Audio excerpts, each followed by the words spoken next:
এ যেন ভিন্ন এক জগৎ, যেখানে রাস্তা নয়, পণ্য আসে নৌকায়। এক পাশে কাপ্তাই হ্রদ, আরেক পাশে পাহাড়ের জীবন। সারি ধরে একের পর এক নৌকা, আর মুহূর্তেই বিক্রি হয়ে যাচ্ছে পাহাড়ের ঘ্রাণ মাখা শাকসবজি, ফল আর মাছ। এটা কোনো সাধারণ বাজার না, এটা পাহাড়ি আর বাঙালিদের এক মিলন মেলা। তবে স্থানীয়রা এটিকে হাট না বলে বলেন বাজার বার। বাজার বারেই লোকে লোকারণ্য হয়ে ওঠে বাজারটি।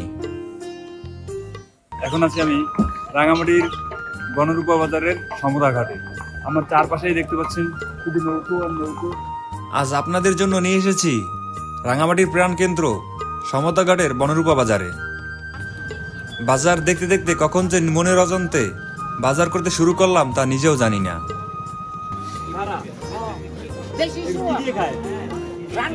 তাই বন্ধুরা, ভিডিওটি শেষ পর্যন্ত না দেখলে রাঙামাটির এই বিখ্যাত বনরূপা বাজার দেখা অপূর্ণই থেকে যাবে।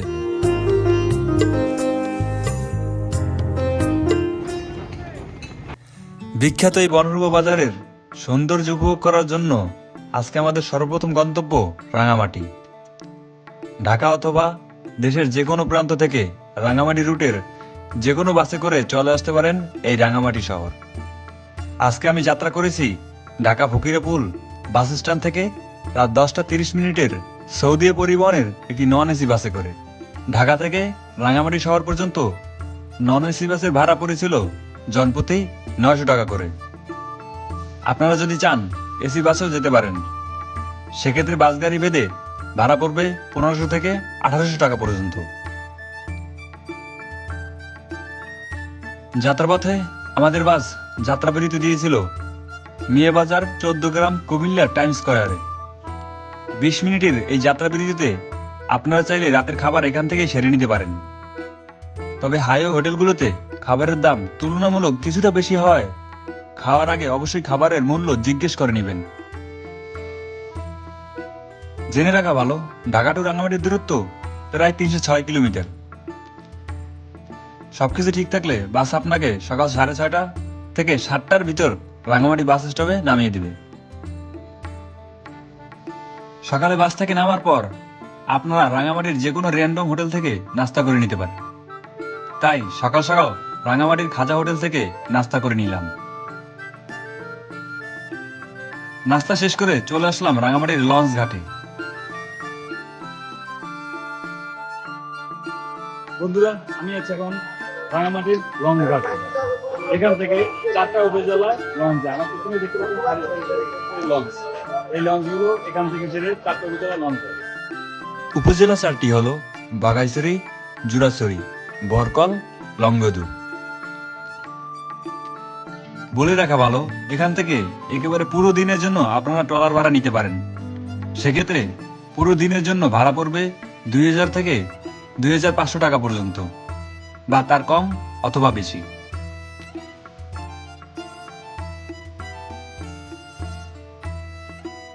আপনারা চাইলে পুরো দিনের জন্য সিএনজিও ভাড়া করতে পারেন। সেক্ষেত্রে সিএনজিওয়ালা ড্রাইভারের সাথে পুরো দিনের জন্য ভাড়াটা দরাদরি করে নেবেন। আমার ভাগ্যটা ভালো, আমি রমজান রনি ভাইয়ের মতো একজন লোক পেয়েছিলাম। উনি আমাকে পুরো রাঙামাটি ঘুরিয়ে দিয়েছিলেন। চাইলে আপনারা ডিসক্রিপশনে ওনার নাম্বারে যোগাযোগ করতে পারেন। সেক্ষেত্রে ভাড়াটা ফিক্সড করে নেবেন।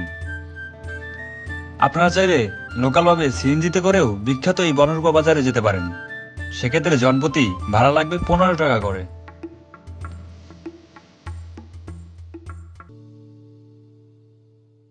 বন্ধুরা, আসসালামু আলাইকুম। এখন আছি আমি রাঙামাটির বিখ্যাত সমতা ঘাটের বনরূপা বাজারে। আমার চারপাশে আছে অনেক নৌকো আর নৌকো। এই নৌকোতে করে পার্বত্য অঞ্চলের পাহাড়ি মানুষরা বা আদিবাসীরা এখানে নিয়ে আসে বিভিন্ন ধরনের ফসল। জুম থেকে ভুট্টো যাই বলেন, সবাই এখানে নিয়ে আসে। এই বাজারের ইতিহাস অনেক পুরনো। এই বাজারটা সম্পূর্ণই আপনার পার্বত্য অঞ্চলের পাহাড়ি মানুষ দিয়ে ঘেরা। প্রতি বুধবার আর প্রতি শনিবার এখানে হাট বসে। তবে সবচেয়ে বড় হাট হচ্ছে মঙ্গলবারের হাটটি। বাজার কোন কোন দিন বসে? বাজার প্রতিদিন বাজার বসে, কিন্তু বাজার বসে বেশি করে বুধবার তারিখ বেশি।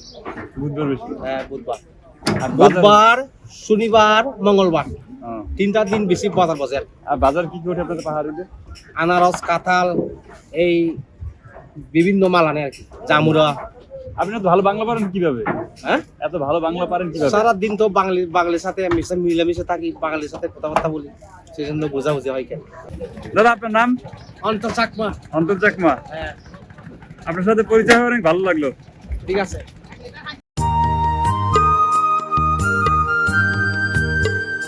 বাজারের একেবারে শেষ প্রান্তে একটি নৌঘাট, নাম সমতা ঘাট।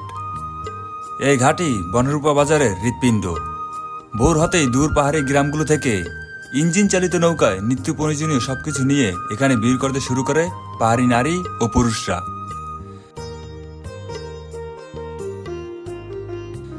শাকসবজি, ফলমূল, মাছ, মাংস সবকিছুই আসে নৌকায়, আর এখান থেকেই ছড়িয়ে পড়ে পুরো বাজারে। বন্ধুরা, আমার পিছনে যে আনারস আর এই যে কলা দেখছেন, এই কলা সবই পাহাড়ি। এগুলো সবই পাহাড়ি অঞ্চলের ফসল, সবই পাহাড়ি অঞ্চল থেকে এখানে আনা হয়েছে।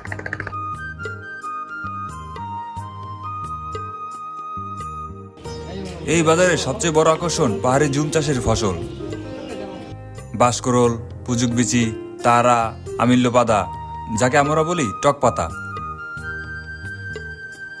জুম কুমড়ো, জুমের বেগুন, জুম কচু, ঠান্ডা আলু, নামের মতোই বৈচিত্র্যময়। এই সবজির অনেকগুলোই বনে জন্মানো, আর কিছু পাহাড়ের জুমের জমিতে উৎপাদিত, সম্পূর্ণ প্রাকৃতিক, ভেজালহীন। আমরা যেমন বলি হাটের দিন, ঠিক এখানে বলা হয় বাজার বার। বাজার বারে প্রায় ভোর সকাল থেকে একেবারে শুরু হয় বাজার, আর সেই বাজার বারে বাজারটি জমজমাট থাকে প্রায় সারাদিন। এই বাজার দেখতে এসে শুধু দেখাতেই মন টিকল না। চারপাশে সাজানো পাহাড়ি শাকসবজি এতটাই তরতাজা ছিল যেন এইমাত্র পাহাড়ের বুক থেকে তুলে আনা হয়েছে। নৌকা থেকে নামানো হচ্ছে একের পর এক শাকসবজি। মাটির গন্ধ মাখা সেই সবুজ রঙে চোখ ফেরানোই দায়। তাজা হওয়ায় আর ভেজালের কোনো ভয় না থাকায় আমি নিজেও আর নিজেকে আটকাতে পারলাম না, কিনতে শুরু করলাম কিছু পাহাড়ি টাটকা শাকসবজি। কেজি কত করে? কেজি 300 টাকায় কিলো। 300 টাকা কেজি।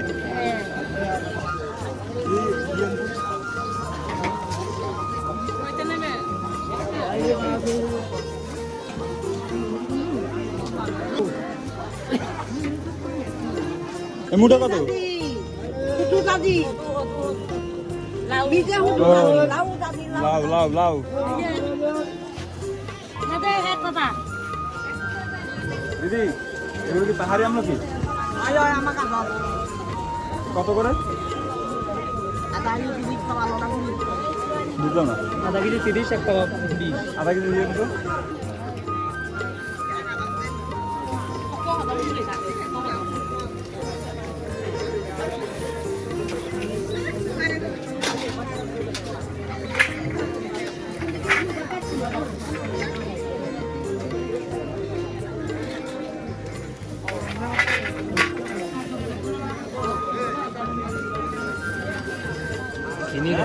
Punya tinggal ini হবে।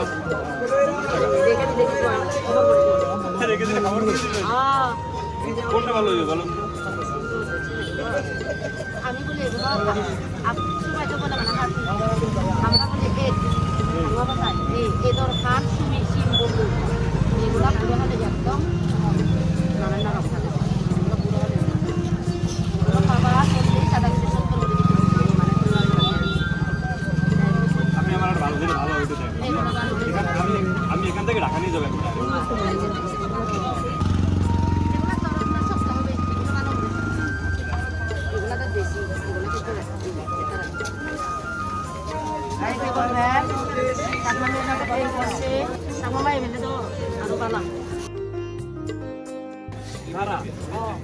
বেশি দিয়ে খায়।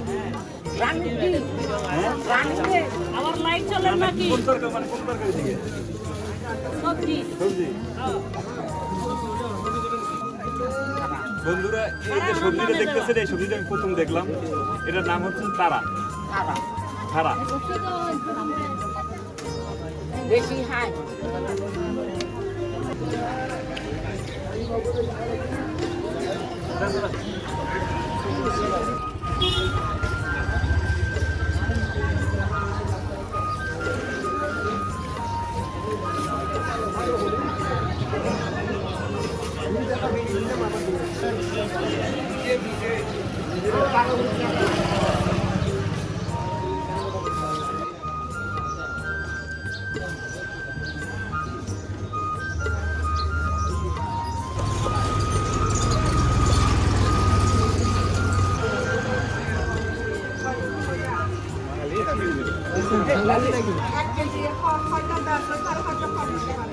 আচ্ছা দেন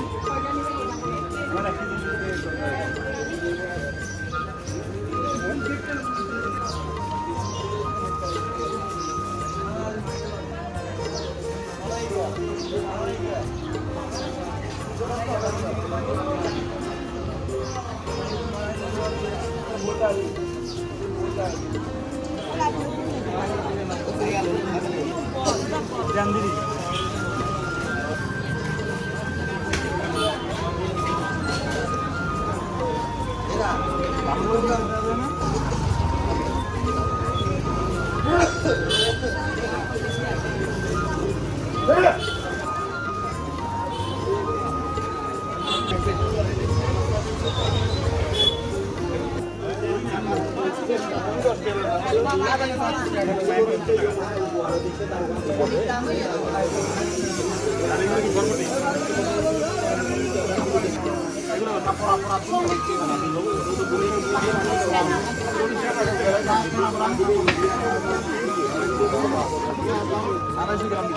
সবশেষে কিনতে আসলাম পার্বত্য অঞ্চলের বিশেষ ধরনের ঝাল কাঁচামরিচ, স্থানীয়ভাবে সুজ বা ধানি মরিচ নামেও পরিচিত, এবং এর স্বাদ ও ঝাঁজ সাধারণ মরিচের চেয়ে ভিন্ন হয়।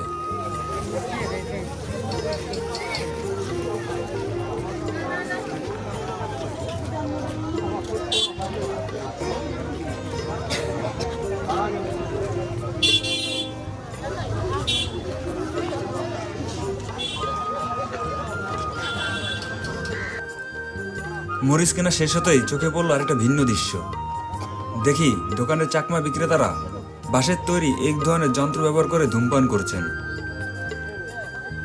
যন্ত্রটা দেখতে বেশ আলাদা, স্থানীয়ভাবে এটাকে সম্ভবত দাবা বা দাবাই বলা হয়। চাকমা সম্প্রদায়ের মধ্যে এটি তামাক সেবনের একটি ঐতিহ্যবাহী জলীয় পাইপ হিসেবে ব্যবহৃত হয়। তাই কৌতূহলটা আর চেপে রাখতে পারলাম না, জিজ্ঞেস করলাম কিভাবে খান আপনারা এইগুলা। তারা হাসিমুখে বললেন খেয়ে দেখেন। তাদের দেখানো নিয়মেই আমি নিজেও একবার চেষ্টা করলাম, কিন্তু সত্যি বলতে কি কিছুই ঠিক বুঝে উঠতে পারলাম না এটা আসলে কিভাবে খাওয়া হয় বা এর স্বাদটাই বা কেমন। তবে একটা কথা বলে রাখা ভালো, এটা কোনো আনকমন বা অদ্ভুত কিছু না। পাহাড়ি অঞ্চলে বিশেষ করে চাকমা, ত্রিপুরা আর মারমার সম্প্রদায়ের মানুষরা কাজের ফাঁকে কিংবা অলস সময় কাটানোর জন্য এই বাঁশের তৈরি দাবাই ব্যবহার করে ধূমপান করেন। এটি তাদের দৈনন্দিন জীবনের একটা অংশ, যেমন গল্প করা, বিশ্রাম নেওয়া বা কাজের শেষে একটু সময় নিজের মতো কারে কাটানো। বাঁশের তৈরি এই ঐতিহ্যবাহী যন্ত্রটা শুধু ধূমপানের মাধ্যমেই নয়, বরং পাহাড়ি সংস্কৃতি আর জীবনধারার এক নিঃশব্দ পরিচয়ও বটে। তবে পাহাড়ি অঞ্চলের মানুষের খাদ্যাভ্যাস সত্যিই বৈচিত্র্যময় এবং প্রকৃতির সাথে মিশে থাকে। পার্বত্য চট্টগ্রামের ক্ষুদ্র নৃগোষ্ঠীর ঐতিহ্যবাহী খাবার হিসেবে শামুক বেশ জনপ্রিয়। শামুকের কেজি ছিল আজ 200 টাকা।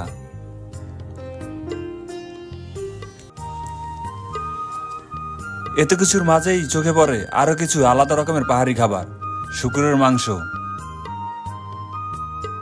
এক ধরনের লাল রঙের সিমের বিচি, কুচিয়া, নাপ্পি, কি নেই এখানে। বিশেষ করে নাপ্পি, যেটা পাহাড়ি রান্নার স্বাদ বাড়ানোর একটা গুরুত্বপূর্ণ উপাদান। রাঙামাটিতে এই নাপ্পি কেজি প্রতি বিক্রি হচ্ছে প্রায় 360 টাকা।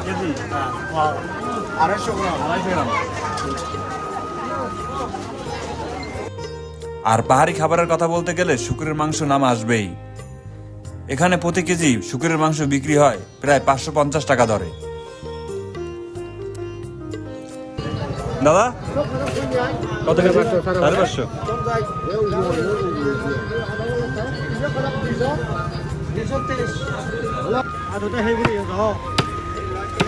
পাহাড়ি অঞ্চলগুলোর বাজারে যে মুরগির মাংসর চামড়াতে একটু হলুদ ভাব দেখা যায়, সেটা নিয়ে অনেকেরই কৌতূহল থাকে।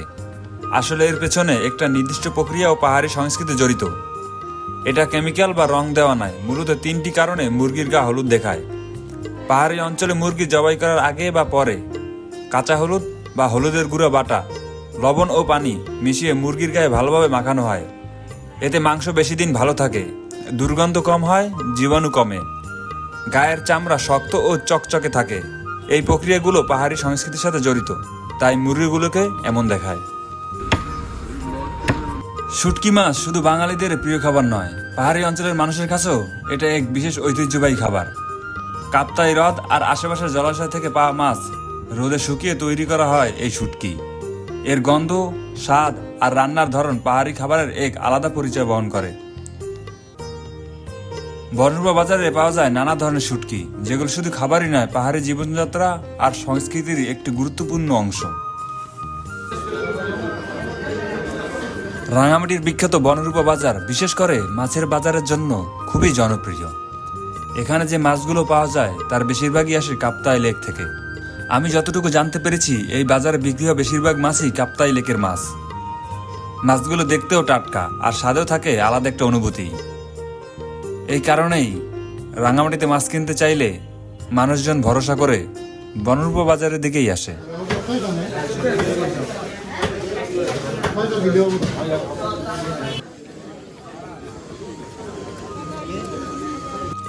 এই সবকিছু মিলিয়ে বুঝতেই পারা যায়, বনরূপা বাজার শুধু কেনাকাটার জায়গা নয়, এটা পাহাড়ি মানুষের খাদ্যাভ্যাস, সংস্কৃতি আর স্বাদের এক জীবন্ত সংগ্রহশালা।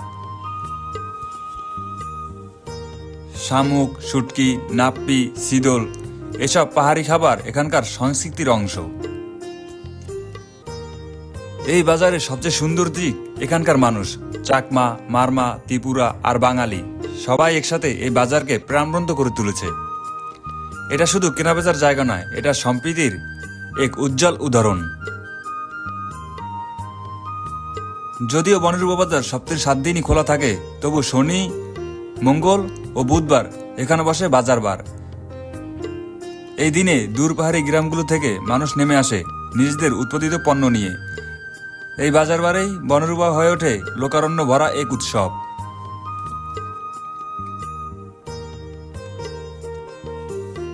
বনরূপা বাজার শুধু একটি বাজার নয়, এটি পাহাড়ি জীবনের, সংস্কৃতি আর আত্মার প্রতিচ্ছবি। আপনি যদি সত্যিকারের রাঙামাটি দেখতে চান, তাহলে বনরূপা বাজার আপনাকে দেখতেই হবে। ভিডিওটি ভালো লাগলে লাইক দিন, চ্যানেলটি সাবস্ক্রাইব করুন আর কমেন্টে জানান আপনি বনরূপা বাজারের বাজার বারে কখন আসতে চান।